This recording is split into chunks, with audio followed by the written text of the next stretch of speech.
te agradezco Hola, buenas muchísimo. tardes. Te agradezco muchísimo que hayas podido hacerte el rato, y no solamente hoy, sino que hayas podido acomodar el miércoles que suspendimos y sumarte hoy. La verdad que es una alegría que nos puedas acompañar. Te presento cuál es la situación, que intercambiamos un poquito por chat, pero me gustaba que lo veas.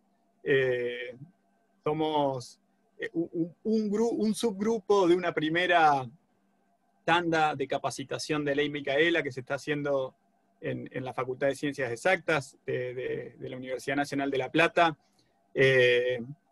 Nuestra facultad cuenta con una dirección de género y diversidad, y también dentro de la universidad tenemos el protocolo de actuación frente a violencia de género, y dentro de ese protocolo hay algo que se llama UDA, la unidad de atención. Este último encuentro en particular tiene que ver con temáticas que giran alrededor de la UDA, o sea, está co-coordinado con gente, de compañeras que trabajan en la UDA y en la dirección de género. Queríamos compartir unos minutos con vos, que sepas, por un lado, que la Ley Micaela ya estuviste hace el año pasado, principio del año pasado, fines del anterior, cuando se hizo la capacitación para autoridades organizadas por la presidencia, pero queríamos que lo veas, que conozcas que tomamos la bandera de la lucha de ustedes, que es la lucha también del feminismo, por lograr, en este caso, una universidad feminista, inclusiva y diversa. Con esta invitación era que compartas un momento con nosotros, abrir un poco la palabra, también escucharte, porque nos parece una ley central. Recién ahí hablábamos en los grupos de trabajo cómo nos atraviesa la importancia, digamos, de la temática, pero cómo la ley Micaela nos ha permitido, digamos, reconocernos como institución, pero también como sociedad estar atravesados por toda la problemática de género. Y entonces, por eso, dar esta oportunidad de encuentro, y no hablo más, sino que comparto la palabra. Somos un grupito reducido por el propio cambio de horario, pero como te digo, estamos trabajando mucho, estamos también muy contentos, repito, de que nos puedas acompañar. Sí, anduve por la universidad, me parece que fue septiembre, octubre del 2019, o incluso tal vez antes. También fui decano de una facultad de ingeniería, de la UTN de Concepción del Uruguay, y entendiendo que si bien en todas las universidades hay dificultades, en las universidades de ingeniería, de ciencias exactas, donde mayoritariamente la presencia de los varones porcentualmente es muy importante, las cosas son un poco más complicadas y más difíciles de instalar, digamos. Pero por otro lado, en muchas universidades, recuerdo la Universidad Nacional de Entre Ríos, la Facultad de Ingeniería fue la que impulsó el tema de un protocolo para actuar en casos de violencia. En las facultades de Ingeniería y de Exactas, por ahí no ocurren casos tan graves, pero sí los micromachismos están muy presentes en un montón de aulas, digamos. A mí también me toca representar al rector en la RUGE, la Red Universitaria de Género que tiene el CIN como parte de la UTN, y lo que nosotros vemos en general en las facultades de Exacta, de ingeniería es que las cosas por ahí demoran en empezar, pero cuando empiezan bastante bien, digamos. Es lo que notamos, digamos. Y una de las experiencias que a mí me pasó, porque cuando había algún caso en la tecnológica, siempre me preguntaban mi opinión y qué sé yo, el 60% de las situaciones se abordaron hablando con el docente, que por ahí hacía chistes machistas en el aula, era la sugerencia mía de que primero se dialogue, que se hable con el docente y que se le diga, esto no es un chiste, ya están pasando cosas muy graves por las cuales estas cosas no se pueden tomar como chiste, y la verdad que en el 60% de los casos esos docentes no volvieron a hacer ese tipo de comentarios en las aulas y entendieron la situación simplemente teniendo una reunión con la UDA, sería en el caso de ustedes que se ocupa particularmente de las situaciones, digamos. En algunas facultades hemos tenido algunos casos un poco más complicados, pero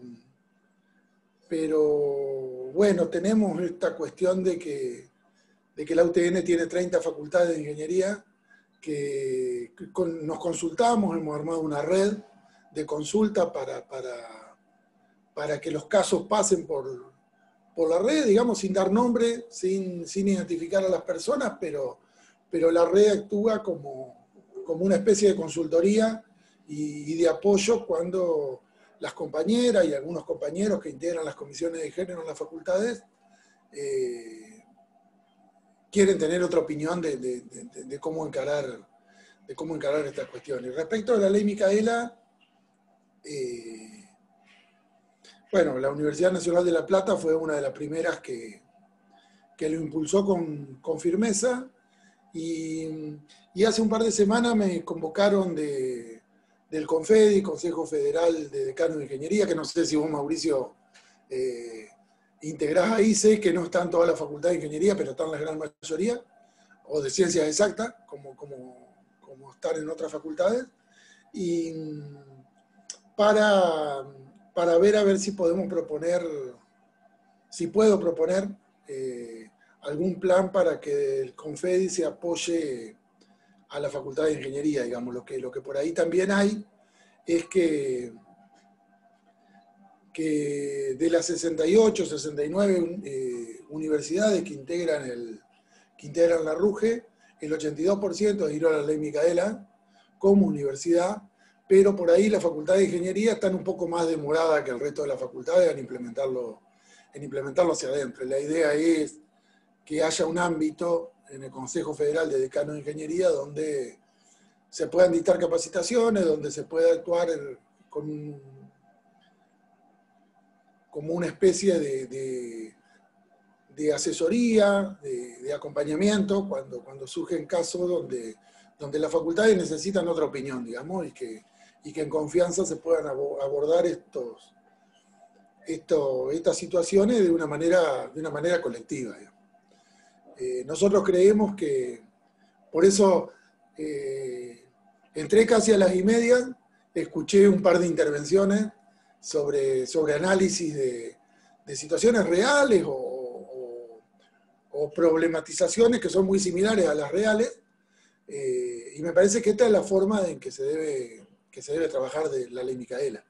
Se debe trabajar partiendo de situaciones problemáticas que ocurren o similares a las que ocurren en las instituciones que la están aplicando, y a partir de esas situaciones problemáticas, a través del diálogo, del debate, encontrar soluciones colectivas a esas situaciones problemáticas. Esto es lo central, digamos. La ley Micaela, para que se implemente correctamente, tenemos que hacer encuentros bien situados en esta problemática, que que las personas que se capacitan en la ley Micaela puedan ver claramente cómo pueden aplicar la ley Micaela o cómo pueden gestionar, intervenir con perspectiva de género en sus tareas cotidianas de todos los días. Y eso nosotros no lo vamos a lograr si simplemente contamos una teoría o contamos nuestra forma de pensar o hacemos leer material teórico o la Convención de Belén do Pará o la Convención de la CEDAW, porque eso no va a cambiar las prácticas. Nosotros tenemos que llegar a que las personas puedan empezar a tomar decisiones con perspectiva de género, pero tenemos que tener la capacidad de que esa perspectiva de género la podamos anclar en el trabajo cotidiano que realizan todos los días, digamos. Porque si no, a la semana ya no lo terminan relacionando la cuestión de género con su trabajo de todos los días. Y lo que tenemos que hacer es que se relacione la temática de género con los trabajos que se realizan todos los días. Y hay un montón de cuestiones para aplicarlo. Cada decisión que uno toma la puede tomar con perspectiva de género, la puede tomar sin perspectiva de género. Entender que cuando una mujer o con una identidad de género no binaria viene con un problema de esta característica, es fundamental escuchar y creerle como primer paso y hacer siempre una evaluación de riesgo en función en el caso de la UDA, en función de las decisiones que ahí se tomen, cuál es el riesgo que está corriendo la víctima, y si se toma otra decisión, cuál es el riesgo, y hay que decidir tratando de que la víctima corra el menor riesgo posible. Esa es la función que me parece a mí clara de intervención, y siempre actuar si la víctima quiere que se actúe, digamos. Nunca ir contra la voluntad de la persona que está planteando un caso concreto. Como para decirles en general, me parece que la cuestión va por ahí. Lamentablemente, la virtualidad no nos deja hacer estos debates de manera presencial, que siempre son más ricos, se habla en más confianza cuando uno ve a las personas en su totalidad y no solo de los hombros hacia arriba, digamos, porque por acá se pierden un montón de cuestiones gestuales. El argentino se comunica mucho más con expresiones y con gestos que con palabras, porque somos así, digamos, nos gusta darnos un abrazo, nos gusta saludarnos con un beso, y estas cuestiones están un poco complicadas hoy. Y la virtualidad dificulta el diálogo, porque es así, digamos. Si nosotros estamos ustedes mismos están sentados en ronda, en su silla, mirándose las caras permanentemente y conversando sobre determinadas temáticas, creo que las conclusiones pueden ser mucho más ricas, pero lamentablemente no lo podemos hacer, digamos. Pero no tenemos que perder de vista que cuando esto pase, porque en algún momento va a pasar, salir de la virtualidad y que los encuentros sean presenciales y en formato taller, digamos. Utilizar los conceptos de la educación popular, estas cuestiones, salir de que las personas que saben le enseñan a un grupo de personas que no saben, sino a partir de que todas las personas tienen saberes y nadie sabe todo, y a través del diálogo todos se van más enriquecidos, incluso las personas que están a cargo de los encuentros de capacitación se van con saberes que antes no tenían. Me parece que así es como hay que encarar la temática de la ley Micaela, y la temática, saliendo un poquitito de la ley Micaela, todo lo que tenga que ver con gestión en perspectiva de género, generar esa empatía, generar el diálogo, tratar de que los problemas no solo los podamos ver desde nuestro lugar y en general un lugar de privilegio, y desde nuestro punto de vista, sino que en la solución estén todas las miradas. Y yo siempre hago una analogía con una pelota, digamos, que no sé, yo soy ingeniero, pero laburé en gestión mucho más que en ingeniería, y Y a mí siempre me gustó hacer esta semejanza entre la realidad y la superficie de una pelota. Si nosotros miramos la superficie de una pelota, a lo sumo vamos a poder ver la mitad de esa superficie, pero los bordecitos del costado no los vemos con mucha claridad. Por lo tanto, con claridad vamos a ver tal vez un tercio de la superficie de la pelota. Y para tomar decisiones necesitamos que esta pelota, que asemeja a la realidad, sea vista desde la mayor cantidad de lugares posible. Por eso las construcciones colectivas y la construcción de saberes colectivos son fundamentales en la implementación de la ley Micaela. Y que todas las miradas y todos los saberes se tengan en cuenta en la solución a esa situación problemática que se plantea, ¿no? Eso, digamos, resumiendo un poquitito lo que quería transmitirle, y me gustaría que por ahí conversar un poquitito también, porque del diálogo creo que surgen las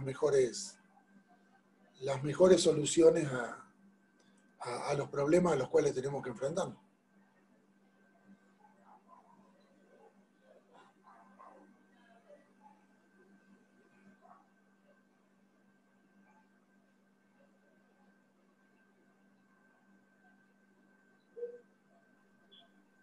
Bueno, muchísimas gracias. Re emocionante también que estés compartiendo con nosotros.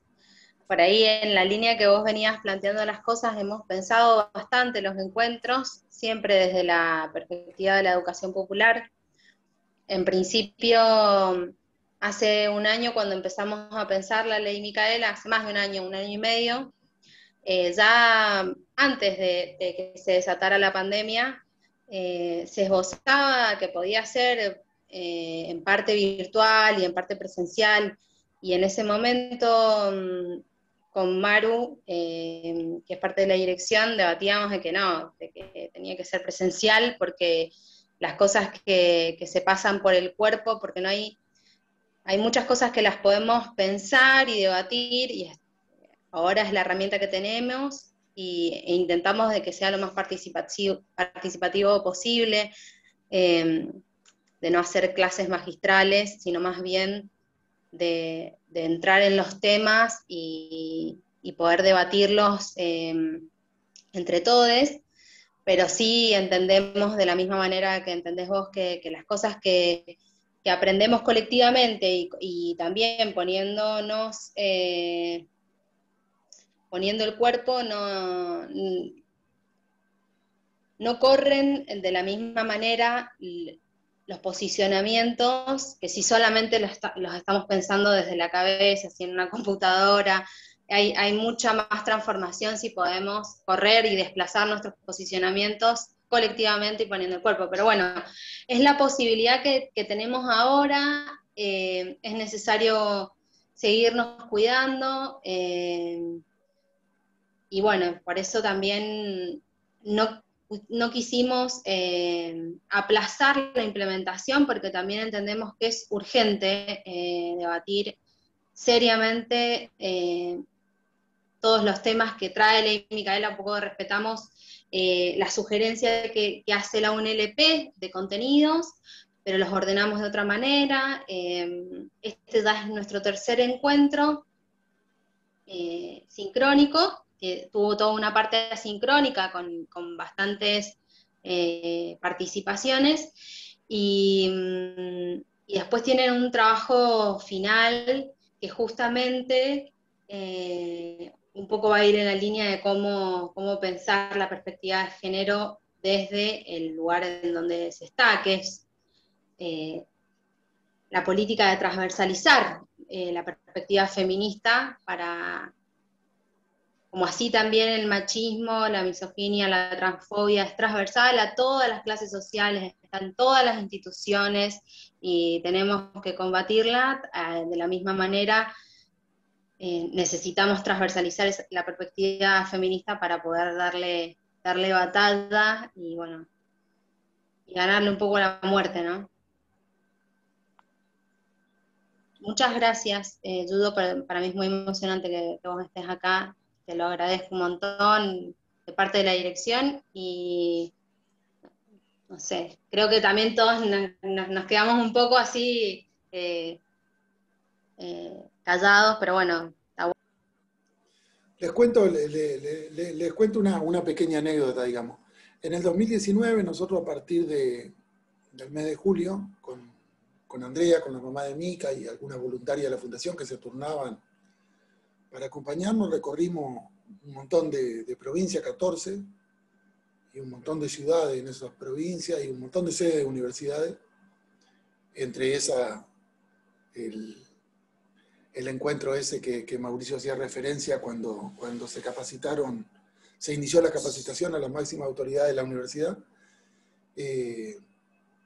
Cada vez que me invitaban de un lugar y había una regional de la UTN, yo me iba, hablaba con el decano, le proponía, porque en la UTN hay una materia en primer año que es Ingeniería y Sociedad, que el Consejo Superior resolvió que una unidad sea la temática de género, que está en todas las carreras de ingeniería.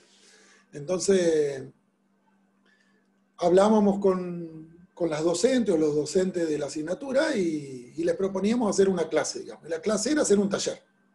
En 2019 no estaba la pandemia, podíamos hacer todo eso. Me acuerdo la Facultad Regional de Mar del Plata, chicos de primer año, hicimos actividades, debatían ellos en grupos y después se hacía una puesta en común entre las conclusiones que habían sacado cada grupo. Y después una persona de cada grupo le contaba al resto qué conclusiones habían sacado bajo algunas consignas. Y un muchacho, después que habló la chica que era vocera de ese grupo, dijo: yo quiero decir algo que le dije a ella, que es mi amiga, porque quiero que lo sepan. Se lo dije mientras debatíamos en el grupo. Y dice: yo no tenía idea de que ustedes como mujeres vivían con un miedo casi permanente, que nosotros los varones no tenemos esa percepción del miedo. Dice: así que yo ya se lo dije a ella y me comprometo a que no la voy a dejar más ir hacia tomar el colectivo sola, me voy a ir yo con ella, si tengo que seguir cursando me perderé 15, 20 minutos de la clase, pero hasta que no esté arriba del colectivo yo no me vengo a cursar. Y si nos vamos y el colectivo mío pasa antes que el de ella, lo dejaré pasar y esperaré el próximo, hasta que ella por lo menos esté arriba del colectivo. Y si bien no es la solución general que nosotros aspiramos para todos los problemas, pero ese muchacho ya se fue con una idea distinta de cómo es la realidad y con una acción concreta de qué hacer con su amiga que cursaba con él una carrera de ingeniería. Y me parece que estos pequeños pasitos es lo que tenemos que empezar a generar, que se genere esta empatía y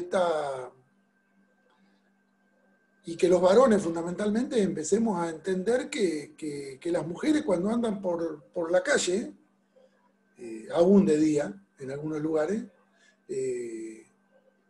circulan con un miedo que en general los varones no tenemos idea. Y me parece que eso son pasos que como varones debemos empezar a dar, digamos. Y la verdad que yo siempre siento que ese muchacho nunca hubiese dicho lo que dijo, ni nunca hubiese pensado lo que pensó, y tomado la acción que tomó, si le contamos teoría desde el frente de una clase, desde el frente de un aula.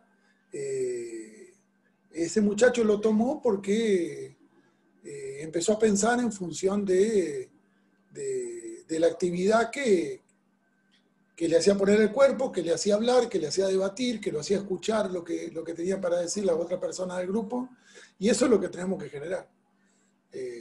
Creo que tenemos que animarnos a salir de las capacitaciones en Ley Micaela en formato acto y empezar a hacer otro tipo de cosas, como vi que estaban haciendo ustedes cuando entré. Lamentablemente escuché un ratito a Diego, un ratito a Laura, porque entré a esta hora, digamos. Pero me parece que ese es un camino bien elegido para intervenir. Así que gracias.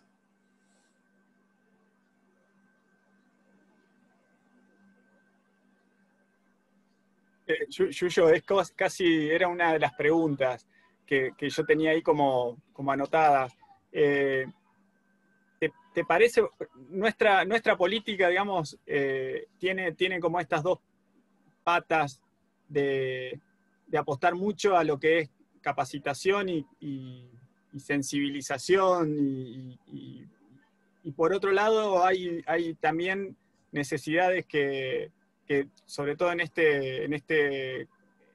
la reunión de hoy, que tiene que ver con la UDA, que es más pensando en lo institucional, en los protocolos, y le pongo la palabra más punitivo, si se quiere, del tema. Me parece que el trabajo por delante es mucho, y no sé si vale la pena ponerse a hablar de cuál es el más importante, pero por lo que veo entonces, ¿te parece que es súper necesario esta instancia de poner a la comunidad, como ya se dijo varias veces, ¿no? A pensar esto y poner el cuerpo y poner la temática también en un lugar de capacitación, ¿no? Pero cuando digo capacitación es esto, no aprender los puntos de la ley, sino por ahí esta instancia más de pensar las prácticas, ¿no? Y que como personales, y también que lo personal es político, también lo institucional, llegar a ese punto. Pero me parece interesante esta mirada que nos das de lo importante en este momento histórico también, de la lucha, de apostar al debate, a la capacitación, y que esto sea también colectivizado por las instituciones. No sé, la otra pregunta que tenía, y con esto cierro para que también haya más participaciones, ¿cómo ves, digamos, en las distintas esferas de las instituciones que están alcanzadas por la ley, dónde te parece que se podría avanzar con mayor profundidad, dónde cuesta más dar las discusiones? Un poco un análisis de ese tipo también. Sí, hay varias cosas para conversar acá, digamos.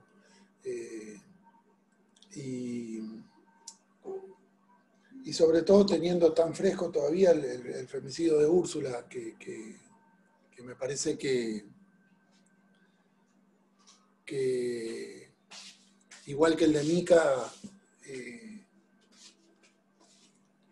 tiene que generar algunos cambios, algunas cosas, digamos. Entonces,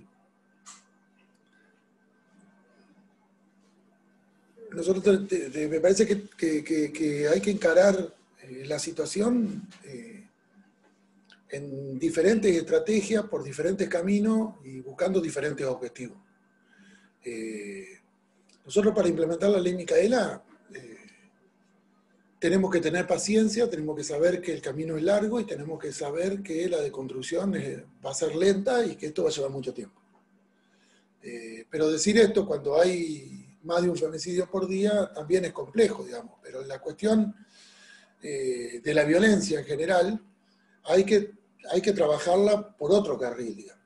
Porque si nosotros mezclamos todo, si nosotros queremos ir con las capacitaciones a una velocidad más grande que la comunidad está pudiendo aceptar, en lugar de avanzar, retrocedemos. Yo siempre digo, si un amigo cambia el auto y yo estoy caminando por la calle a mi velocidad, ¿no? Que con 51 años no camino tan rápido, y él pasa a 50 y me toca una bocina, yo nunca voy a saber qué amigo fue el que me tocó una bocina si después no me lo encuentro y no me dice. Entonces, querer ir a una velocidad mucho más rápida de lo que la comunidad está dispuesta a aceptar también es un error. Creo que nosotros acá tenemos que armarnos de paciencia. Hoy Luciana hablaba del tema de los contenidos. Los contenidos son un marco, pero esos contenidos hay que tratar de llegar, pero no tenemos que tratar de abordar todos los contenidos en una única instancia de capacitación. Porque si nosotros intentamos abordar todos los contenidos en una única instancia de capacitación, en lugar de aclarar, oscurecemos y generamos un rechazo hacia la temática, porque cuando nosotros nos vemos que estamos muy lejos de aprender algo, naturalmente nos cerramos y decimos, este camino no lo quiero recorrer porque está muy lejos de como yo estoy, digamos. Nos asustamos. El cerebro reptiliano que se habla en educación, el reptil pica porque se asusta y ataca porque se asusta, y el alumno contesta a veces mal porque no comprende los nuevos conceptos que se están analizando. Y esto es igual. Me parece que las personas que se dedican a la capacitación y la formación tienen que ser diferentes por ahí a las personas que se dedican a la intervención de los casos concretos, no porque no actúen, no participen, no se tenga en cuenta su opinión, sino porque los objetivos son diferentes. Por ahí, en municipios chicos, en facultades chicas, esto se dificulta, y por ahí hay personas que pueden hacer esta separación claramente. Y por otro lado, en lo que es implementación de la ley Micaela, una cosa es formar las personas que van a capacitar, donde ahí sí es importante que conozcan claramente la normativa, y otra cosa es la implementación concreta de la ley Micaela. Ahí no es tan importante que conozcan la normativa, ahí es importante que en su trabajo cotidiano empiezan a incorporar la perspectiva de género para tomar decisiones. No les va a cambiar su trabajo que conozcan lo que dice el artículo 5 de la Convención de Belén do Pará. No se lo va a cambiar porque eso no va a bajar a su actividad cotidiana.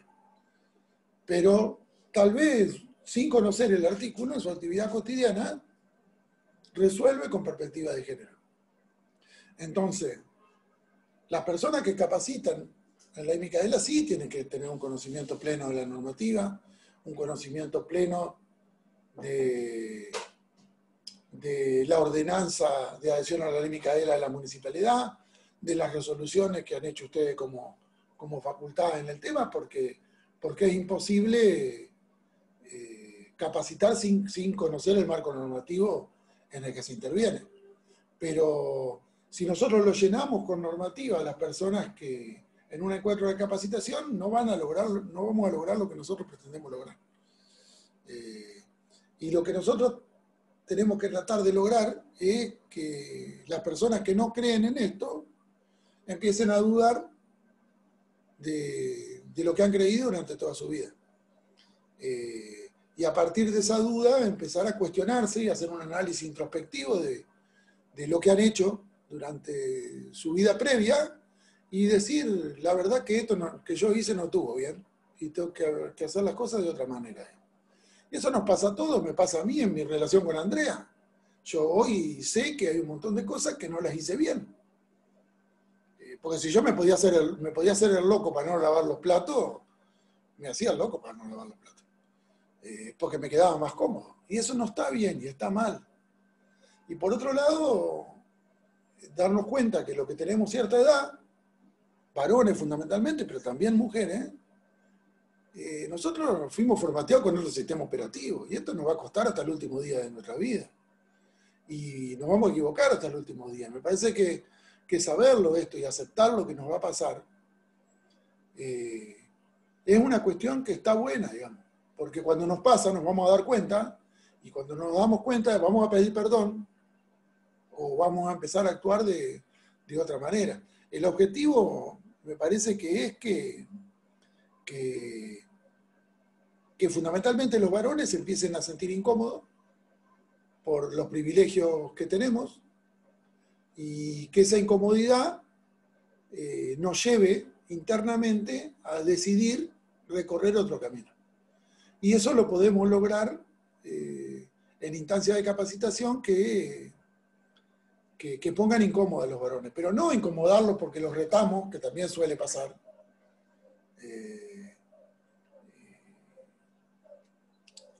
En muchas veces cuando capacitamos la ley Micaela, el varón se siente atacado. Y eso tenemos que tratar de evitarlo. Tenemos que también tratar de evitar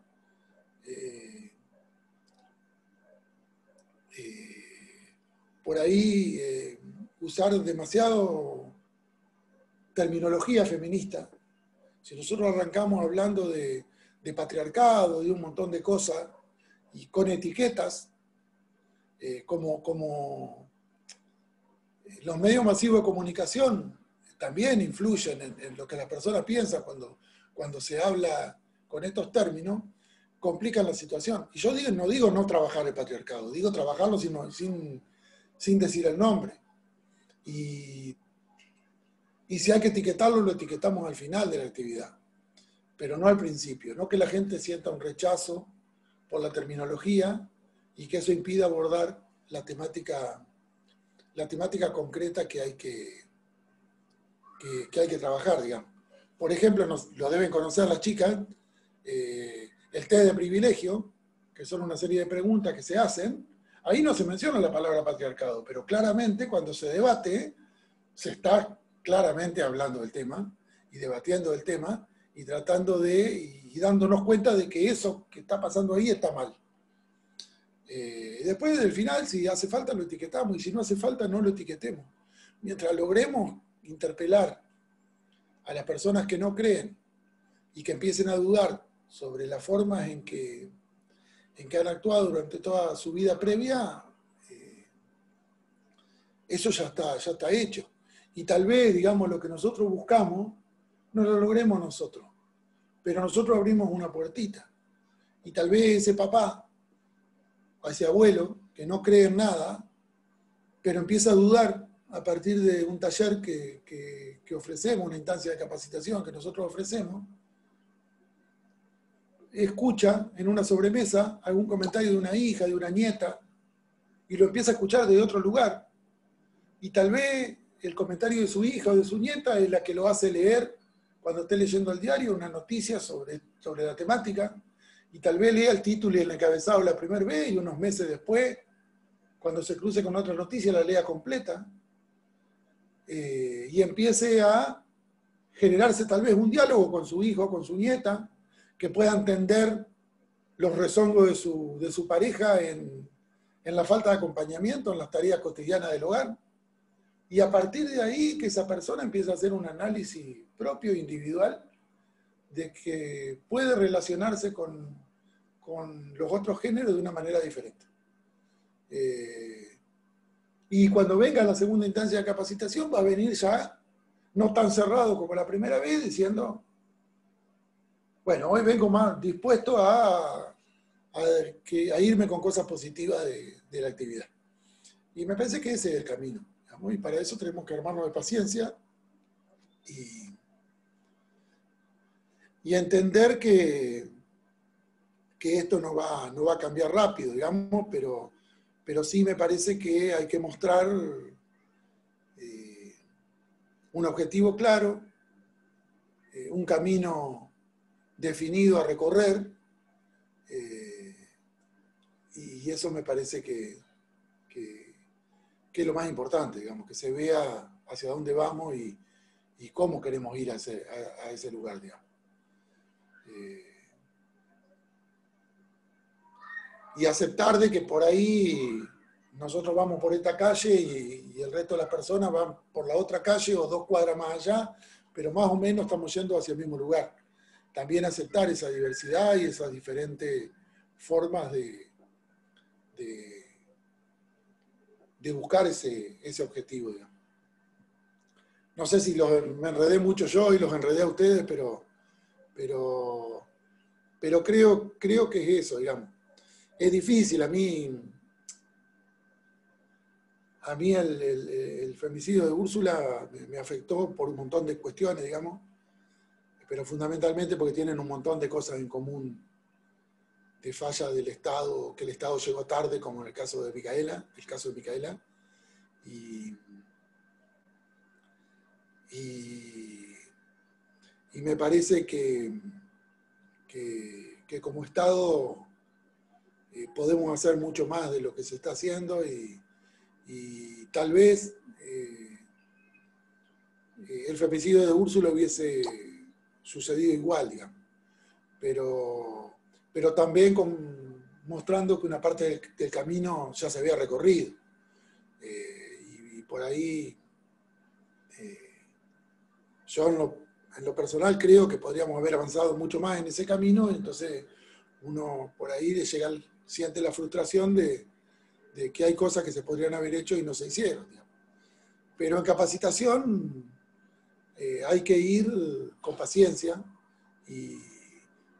y no tan condicionado por estas cuestiones, sí tenerlo como objetivo, porque a partir de las capacitaciones, en unos años, estas cosas los agentes del Estado pueden actuar de manera diferente.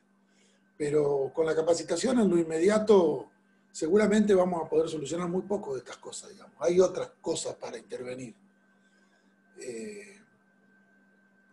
Pero bueno, creo que tenemos que animarnos a recorrer un camino distinto de la educación popular, que no es sencillo,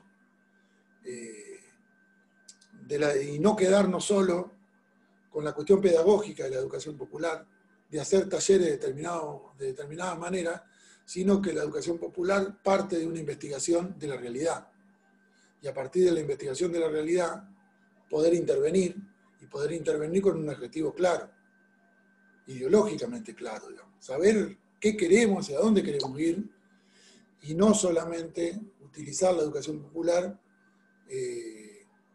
con que si hacemos taller y ponemos juegos en la actividad, ya estamos haciendo educación popular.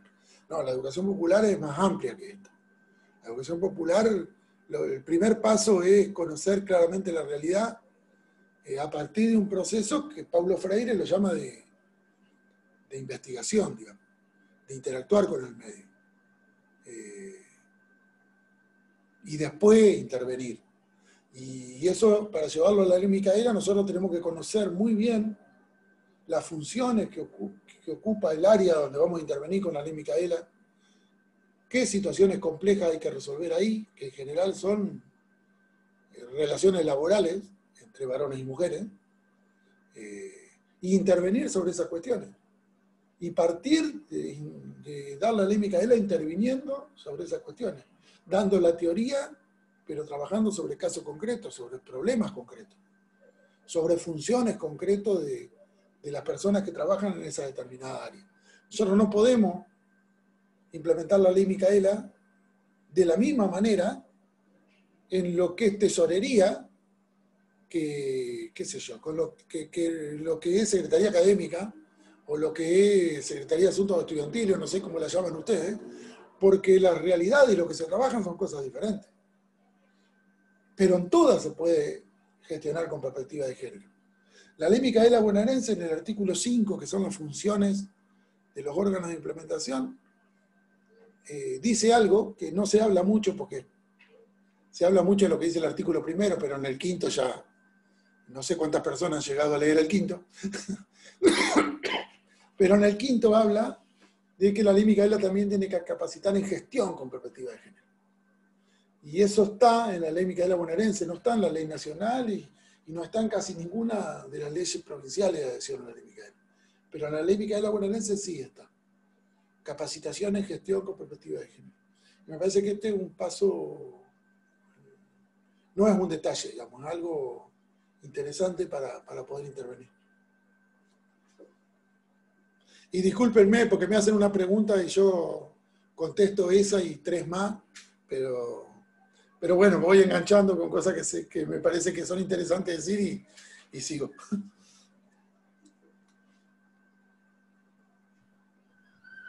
Bueno, Néstor, muchas gracias por estar participando acá con nosotros, por encontrarte acá y en sintonía de lo que vos venías hablando, parte del trabajo que venimos realizando y principalmente a partir de la gestión de la Dirección de Género y Diversidad de la Facultad, lo que tratamos de hacer también es cómo hacer más visibles estas situaciones, conductas o comportamientos que se van presentando en la universidad y principalmente poder empezar a nombrarlas. Para esto de lo que venías hablando también vos, de armar situaciones o empezar a hablar acerca de las realidades que cada uno va enfrentando en el lugar en el que se desempeña.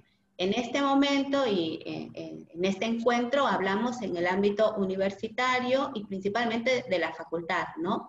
Entonces nuestra búsqueda es esa, ver qué situaciones se van presentando para poder ir mencionándolas, para poder identificándolas y también nosotros ser parte de esa identificación que nos atraviese de alguna manera y ver esto cómo va vulnerando nuestros derechos, ¿no? Y cuántos de estos actos incluyen y encierran actitudes violentas que pueden hasta inclusive estar relacionadas con las relaciones de poder que per se se sienten y se perciben y se tienen dentro del ámbito de la facultad, ¿no? De la universidad en sí. Así que todo esto que vos mencionabas nos hace volver a pensar y repensar la forma en que podemos ir trabajando de una manera más articulada, más integrada, para poder ir creciendo en esta transformación global que buscamos con perspectiva, ¿no?, feminista en el ámbito universitario. Nosotros, como te decía Elba al principio, este encuentro lo hemos armado en conjunto y Laura y yo formamos parte de la unidad de atención que implementamos el protocolo dentro de la facultad. Y para nosotros, para todos nosotros, los que estamos acá presentes, para todos nosotros, es la verdad un gusto tenerte acá presente y estar compartiendo y que vos nos compartas también toda la experiencia en este sentido, y estamos muy emocionados y muy agradecidos. Muchas gracias. No sé si alguien más desea compartir algo, decir algo. Y Néstor, quizás abusando un poco de tu tiempo, y si es posible, nosotros íbamos a pasar a la parte de conceptualización de este encuentro. No sé si podés quedarte y así podés también verlo. Sí, sí, un ratito sí puedo. Perfecto, perfecto. ¿Les parece que...? Sí. Preguntemos que si puede